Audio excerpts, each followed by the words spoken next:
This includes insureds or claimants, all right? And understanding their role is critical. So think about certain patterns and behaviors that can raise suspicion when reviewing a claim. A history of frequent claims in a short amount of time.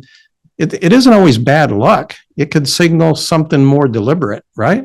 Financial distress is another red flag. Someone struggling financially or with a history of lawsuits or bankruptcies may see a claim as a quick fix to those financial situations that they find themselves in. And then there's the injury mismatch that you see. We're talking about low velocity, low impact type claims where the injuries that we're seeing aren't really matching up with what we'd expect to see in the damage on the vehicle, right? That's why we have damage experts on our teams that help us, make those decisions. But, just looking at some of these claims, it's obvious that, maybe they're exaggerating the injuries. But we have to get really specific, right? We're the investigators, we're the claims adjusters, we're the people that have to make decisions about this, and we need good information to make those decisions. So again, we're still focused on the person. A claimant's behavior and communication patterns can reveal a lot about the claim.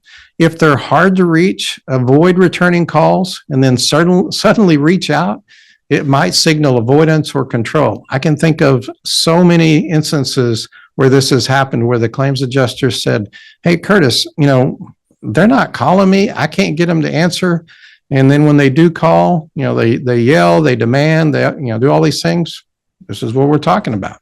Another red flag is when they have settlement flexibility. It's if a claimant is just too willing to settle.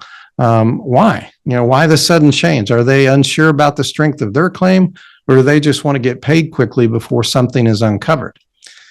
And then we think about, social media. What are they doing on social media? What information can we find out there about them? What relationships do they have with other people involved in this claim? And if their behaviors don't confirm fraud on their own, we're still going to get a better information about them to help us investigate.